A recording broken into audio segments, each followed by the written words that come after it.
హర హర మహాదేవ. ఓ రంగు రంగు రెక్కలున్న సీతాకోక సిలుకల్లే సెంగు సెంగుమంటాందే మనసు.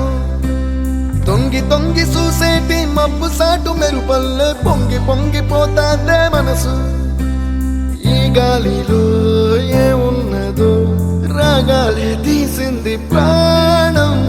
దారారిరో దారారిరో అని పాడేదో పాడిస్తుంది ఆనందం. ఇంత అందంగా ఉంటుందా ఈ లోకం? ఇన్నాళ్ళు ఈ మనసుకి తెలియాలేదే పాపం.